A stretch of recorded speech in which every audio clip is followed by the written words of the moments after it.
नमस्कार दोस्तों, stock market studies में फिर से एक बार आपको बहुत-बहुत स्वागत है। तो आज मैं फिर से आपके सामने कुछ इम्पोर्टेंस कंपनी का अपडेट शेयर करने वाला हूँ। तो इस वीडियो को पूरा लास्ट तक देखिएगा क्योंकि इस वीडियो के अंदर सिर्फ कंपनी का अपडेट नहीं, कुछ गुड न्यूज़ भी है और कुछ बैड न्यूज़ भी है, जो आपके साथ मैं शेयर करने वाला हूँ। और इस चैनल के ऊपर आप फर्स्ट टाइम विजिट किया है, तो सबसे पहले सब्सक्राइब कर लीजिए क्योंकि डेली बेसिस अपडेट मैं इसी चैनल के माध्यम से आपके साथ शेयर करूँगा।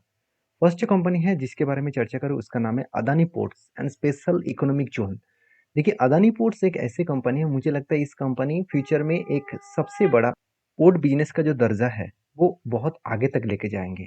ऐसे बात मैं क्यों क्यों बता रहा हूँ, चलो मैं आपको प्रूव करके दिखाता हूँ। सबसे पहले कंपनी के परफॉर्मेंस के बारे में बात करूँ तो क्वार्टरली रिजल्ट आप देखेंगे तो जो कंपनी 2020 में 3,700 करोड़ था, कोविड के बाद उस कंपनी का सेल्स और भी बढ़ गया 4,770 करोड़। उसके बाद 2022 में 4,700 करोड़, 2023 में 6,900 करोड़। एक चीज़ों को ध्यान से देखना, कंपनी के जो सेल्स है वो लगातार बढ़ते चले गए। उस हिसाब से एक्सपेंस भी कंपनी कंट्रोल में रखा, बहुत हद तक कम कंट्रोल में रखा, 50% से भी ज़्यादा कंट्रोल किया। हाँ, कंपनी के एक जो प्रॉब्लम्स है वो है कंपनी के कर्जा। तो कर्जा अभी तक कम नहीं हुआ, उतना कर्जा कम नहीं हुआ। कंपनी का कर्जा अभी भी देना पड़ा, इस बार 975 ऑलमोस्ट 1000 करोड़ के आसपास कर्जा पेमेंट करना पड़ा।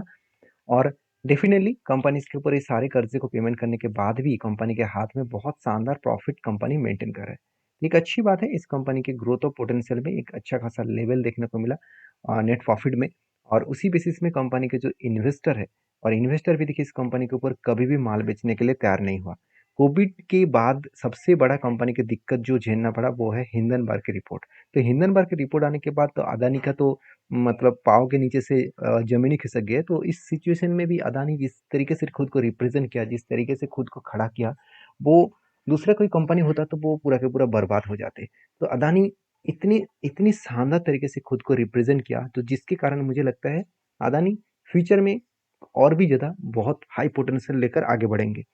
तो ऐसे बात मैं आपको इसीलिए प्रूव करके दिखा रहा हूँ क्योंकि कंपनी का बैलेंस शीट देखिए, बोरिंग्स बढ़ता हुआ देखने को मिला। मान लेता हूँ 11,000 से 50,000 करोड़ तक कंपनी का बोरिंग्स हो चुके हैं, मगर कंपनी का रिजर्व भी बढ़ा, उसके साथ साथ कंपनी का फिक्स्ड एसेट भी बढ़ा। जो लोग सोच रहे थे कि कंपनी इतना कर्जा लिया है, अगर कंपनी कल कुछ दिक्कत में आए, क्या कंपनी खुद कर्जा मिटा सकते हैं? क्या कंपनी मतलब फ्रॉड करके भाग जाएगा? ऐसे बहुत सारे लोगों का कमेंट्स था। उसके लिए बता दूं कंपनी का फिक्स एसेट पड़े हुए हैं, तो इस एसेट को बेचकर वो इजीली खुद के कर्जे को मिटा सकते हैं, इतना दम है अदानी के पास। तो मैं अदानी के कोई तरक्की के बारे में बात नहीं कर रहा हूँ, मतलब अदानी के कोई साइड से लेकर बात नहीं कर रहा हूँ। मैं आपको सारे डेटा इसीलिए दिखा रहा हूँ क्योंकि आपको उस कंपनी के बारे में थिंकिंग पॉजिटिव रहे। थिंकिंग अगर पॉजिटिव रहेगा तो आप किसी भी कंपनीज को मतलब किसी भी कंपनीज के ऊपर बाई करके शांति से बैठे रह पाएंगे। तो अदानी के ऊपर मेरा जो ट्रेड है वो ट्रेड मैं आपके साथ शेयर करूंगा। आप देख सकते हैं किस तरीके से मुझे टारगेट मिला। एक शानदार तरीके से यहाँ पे क्या बना, कप विथ हैंड बटन बना।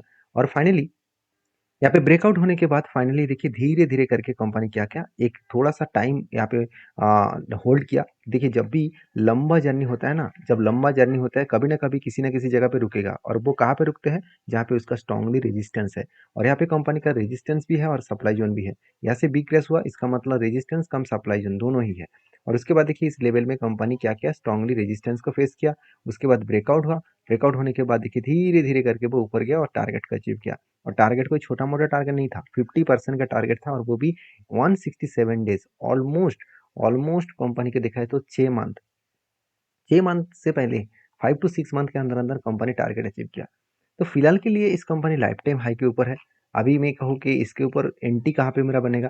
देखिए फिलहाल के लिए मेरा कोई एंट्री नहीं है क्योंकि मैं इंतज़ार कर रहा हूँ कोई भी पैटर्न्स बनने का, कि जब तक कोई पैटर्न्स ना बने तब तक कोई एंट्री मैं कभी भी नहीं लेता हूँ क्योंकि हमेशा मैं रूल्स को फॉलो करके चलता हूँ। आप किस तरीके से अदानी पोर्ट को देखते हैं ज़रूर मुझे कमेंट्स करके बताना। जब कोई डिसीज़न मैं लूँगा, मैं आपके साथ एज़ अ एजुकेशन पर्पज़ में शेयर करूँगा क्योंकि मेरे वीडियो में हमेशा सारे data as a education purpose में होता है क्योंकि मैं कोई सेबी रजिस्टर्ड पर्सन नहीं हूँ। अगर आपको काम करना है तो आपके रिस्क के हिसाब से करिए क्योंकि मैं खुद के रिस्क के हिसाब से करता हूँ। आपको सारे पॉइंट्स में इसीलिए शेयर करता हूँ क्योंकि आपको उस कंपनी के बारे में जानकारी मिले। जानकारी देने का मतलब ये नहीं कि आपको बाय सेल का रिकमेंडेशन करना है। अगर आप बाय सेल के लिए आए हैं तो प्लीज़ मेरे वीडियो को आप छोड़ दीजिए यहाँ पे, और जो लोग सीखना चाहते हैं तो वो कंटिन्यू करिए। तो नेक्स्ट जो कंपनी है उसका नाम है रिलायंस इंडस्ट्रीज। देखिए रिलायंस नंबर वन कंपनी होने के नाते भी एक पॉइंट्स में आपको जरूर आज दिखाने वाला हूँ। तो इस कंपनी का जो क्वार्टर रिजल्ट है जहाँ पे कंपनी का प्रॉफिट ग्रोथ कितना है? कंपनी का प्रॉफिट ग्रोथ 19,000 करोड़ है, मगर हुआ कुछ ऐसा, पिछले सालों में कंपनी का जो प्रॉफिट ग्रोथ था वो 21,000 करोड़ के आसपास था। तो एक्चुअली पिछले साल में 17,800 था, उसको बीट करके 19,000 करोड़ बना। मगर कंपनी पिछले जो इसी साल का जो फर्स्ट क्वार्टर था, उस फर्स्ट क्वार्टर में, सॉरी लास्ट क्वार्टर जो था उस पिछले साल में, तो वो 21,000 करोड़ के आसपास था। मतलब पहले जो प्रॉफिट ज़्यादा हुआ था उसको बीट नहीं कर पाए। तो ये कंपनी के लिए एक वीकनेस पॉइंट है ज़रूर। फिर भी मुझे नहीं लगता है उतना वीकनेस पॉइंट है, क्योंकि कंपनी का अपकमिंग जो रिजल्ट आने वाला है क्वार्टर फोर का, वहाँ पे अच्छा खासा आपको धमाका मिलने का चांसेस है। क्यों? क्योंकि देखिए पिछले सालों का जो प्रॉफिट था 74,000 और इस बार कितना दिख रहा है 79,000। अभी 79,000 कौन सा है? जो टिल टू मंथ है, टीटीएम के जो रिजल्ट है वो इस तरीके से देखने को मिला। तो अभी देखिए इसके साथ टैक्स भी जोड़ा जाएगा और भी बहुत सारे इंक्लूडिंग होंगे, उसके बाद आपको रिजल्ट दिखेगा। तो पहले ही एक बेसिक मतलब प्रॉफिट एंड लॉस को माइनस करके और उसके साथ साथ डिप्रिसिएशन को प्लस माइनस करके जो डेटा आपको देखने को मिला वो मैं आपके साथ शेयर कर रहा हूँ। तो मुझे नहीं लग रहा उतना ज़्यादा कम होंगे, तो रिजल्ट इस बार अच्छा आने का चांसेस है। अभी इसी के कारण मुझे लगता है पहले से ही कंपनी के ऊपर जर्नी स्टार्ट हो चुके हैं, क्योंकि देखिए मैं बार बार बोलता हूँ, जो हम लोग सोचते हैं कि क्वार्टर रिजल्ट जब आएगा, जिस दिन आएगा उसी दिन हम लोग रिजल्ट देखने के बाद ही नेक्स्ट डे में एंट्री लेंगे, तो बहुत धमाका रिटर्न होगा। वो होता कुछ उल्टा है। जब भी नेक्स्ट दिन में रिजल्ट आने के बाद ही नेक्स्ट दिन में शेयर गिरते रहते हैं। क्यों? क्योंकि जो लोग पहले ही ट्रेन में चढ़ चुके हैं वो लोग उस दिन में एग्जिट करेंगे, और हम लोग बेवकूफ़ होते हैं, जो रिटेल पब्लिक होते हैं क्या है वो, हाँ मैं भी हूँ।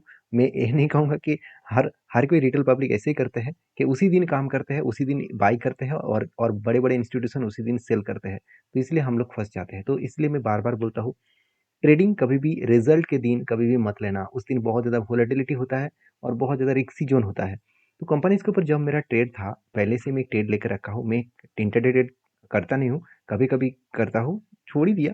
ज़्यादा से ज़्यादा मेरा स्विंग ट्रेडिंग के ऊपर ध्यान है और एज ए इन्वेस्टमेंट के ऊपर ध्यान है।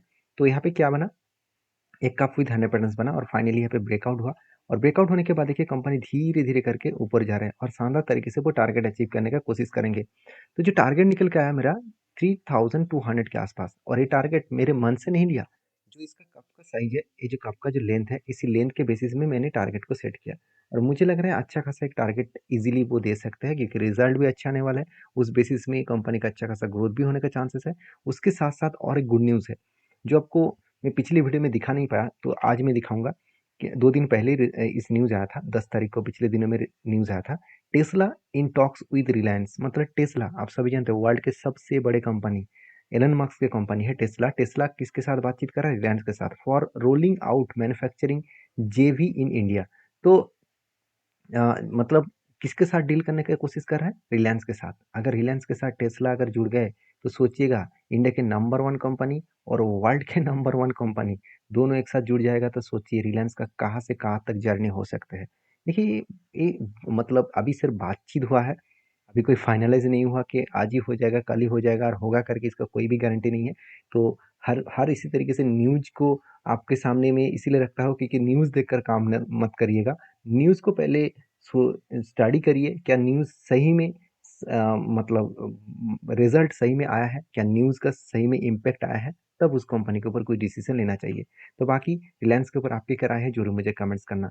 नेक्स्ट जो कंपनी उसका नाम है KPI green energy. One of my favourite company है, इसलिए मैं फेवरेट बोल रहा हूँ क्योंकि कंपनी का मैनेजमेंट इतना स्ट्रांग है, जो कंपनी को बहुत हाई लेवल में ले जाने के लिए कैपेसिटी रखते हैं। हाँ, मैनेजमेंट में 2 पॉइंट्स मुझे बहुत वीक लगा। वो 2 पॉइंट जब तक वो क्लियर नहीं करेंगे तब तक इस कंपनी के ऊपर मैं ज़्यादा क्वांटिटी के साथ काम नहीं करूंगा।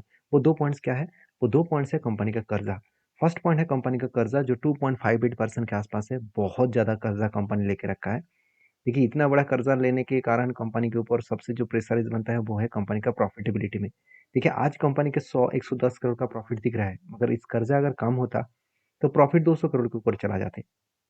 दूसरा नेगेटिव पॉइंट क्या है? प्रोमोटर का होल्डिंग जो है वो तो ठीक ठाक है, मगर उनमें से 50% के आसपास होल्डिंग प्लेजिंग रखा गया है। तो मेरे हिसाब से एक बहुत बड़ा वीकनेस पॉइंट, ऑब्वियसली इस दोनों पॉइंट के हिसाब से आपको जरूर मतलब वॉच करना चाहिए, क्योंकि दोनों पॉइंट आपको बहुत बड़ा खतरे में फैला सकते हैं। क्योंकि हम लोग सोचते क्या है कि कंपनी बेस्ट का परफॉर्मेंस कर रहा है, लगातार भागते चले जा रहे हैं, तो कंपनी बेस्ट है। ऐसा नहीं है। कंपनी के पास कर्जा है, तो आज न कल वो डूब भी सकता है। कल अगर मान के चलिए उसका प्रोजेक्ट मिलना बंद हो गया, नया प्रोजेक्ट उसको नहीं मिला, तो जो कंपनी उधारी लेकर काम कर रहे हैं, जो शेयर को गिरवी रखकर काम कर रहे हैं, क्या वो मिटा सकते हैं उस कर्जे को? बिल्कुल नहीं। तब कंपनी बहुत बड़ा खतरे में पड़ सकती है। सारी चीज़ों को समझकर काम करना होगा। देखिए मार्केट में आप काम करने के लिए आए हैं, तो प्लीज़ एक बार मैं रिक्वेस्ट करूँगा, हम्बल रिक्वेस्ट करूँगा, प्लीज़ एक बार सारी चीज़ों को आप खुद की तरफ से भी, खुद के ओपिनियन के हिसाब से देखिए, खुद के साइड से देखिए, तो तब आपको पता चलेगा कि हाँ, मैं क्या करना चाह रहा हूँ और क्या कंपनी दिखा रहा है मुझे। तो कंपनी के चार्ट पैटर्न देखेंगे तो आपको बहुत रॉकेट जैसा परफॉर्मेंस दिखेगा, और जब यहाँ पे एक रेंज बना था तब भी एक परफॉर्मेंस बहुत शानदार हुआ था, और उसके बाद रिटेस्ट किया, फिर से बाउंस बैक किया, और अभी देखिए इसी जगह पे वो कंपनी होल्ड कर रहा है। अभी देखिए मैं इस कंपनी के ऊपर एक मुझे पैटर्न्स देखने को मिला है, वो कुछ कप जैसे यहाँ पे, एक्चुअली एक कप जैसे हंड्रेड पैटर्न्स यहाँ पे मुझे देखने को मिला है। अगर इस पैटर्न्स को फिर से एक बार होल्डर शोल्डर के साथ ब्रेकआउट करे, तो सॉरी कप विद हैंडल के साथ ब्रेकआउट करे, तो यहाँ पे एक मैं छोटा सा एंट्री लूंगा, क्योंकि हायर लेवल में उतना ज़्यादा क्वांटिटी के साथ काम करने का मेरा उतना पॉजिटिव थिंकिंग नहीं है। फिर भी कंपनी अभी अच्छा खासा परफॉर्मेंस कर रहा है। अभी रिजल्ट आना भी बाकी है, रिजल्ट आएगा मई मंथ में, 24 में, तो टाइम बहुत बाकी है। तो उस टाइम के बाद ही रिजल्ट आपको देखने को मिलेगा। और केपीआई ग्रीन एनर्जी के ऊपर एक गुड न्यूज़ भी है। देखिए index KPI green energy raise on, यहाँ पे देख सकते हैं सिक्योर बिड, तो sorry sourcing bid for the solar project के ऊपर कुछ बिड रखा जा रहा है, कुछ बिडिंग कंपनी कर रहे हैं अलग अलग कंपनीज के ऊपर, जहाँ पे कंपनी को प्रोजेक्ट मिलने का चांसेस है। अराउंड 600 मेगावाट का सोलर प्रोजेक्ट का मिलने का चांसेस है। अगर उसको मिल जाए तो कंपनी का कैपेसिटी और भी बढ़ जाएगा। तो बाकी जब मिलेगा तब मैं आपके साथ ज़रूर वीडियो बना के शेयर करूँगा। तो मेरे वीडियो अगर अच्छा लग रहा है तो प्लीज़ एक लाइक कर देना, और दोस्तों के साथ भी शेयर करना, क्योंकि हर किसी का सीखने को मौका दीजिए। सिर्फ अकेला सीख कर कुछ फ़ायदा नहीं होगा। हर कोई सीखेंगे तो काम कर पाएँगे, ना सीख कर मार्केट में काम करेंगे तो वो बुरी तरीके से लॉस करेंगे, और लॉस करने के बाद वो मार्केट को गाली देकर भाग जाएगा। तो इस पॉइंट को प्लीज़ आप हेल्प करिए। तो देखिए नेक्स्ट जो कंपनी उसका नाम आप देख सकते हैं, सुक्रा फार्मास्यूटिकल्स कंपनी। तो ये एक छोटा-सा कंपनी है।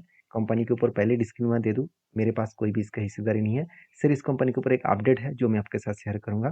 सिर्फ 350 करोड़ का कंपनी है, और कंपनी के ऊपर अपडेट जो है वो है कंपनी के बोनस का। तो 19th ऑफ अप्रैल में कंपनी 3:1 का, मतलब हर एक के बदले आपको 3 शेयर बोनस के हिसाब से देने वाला है। इसको देखकर खुश मत हो जाना, कंपनी के ऊपर स्टडी करना, उसके बाद काम करना, क्योंकि छोटे कंपनी के ऊपर जब भी आप इस तरीके से खेल खेलने के लिए जाएँगे, तो आपको बहुत बुरी तरीके से पिटाई भी हो सकते हैं।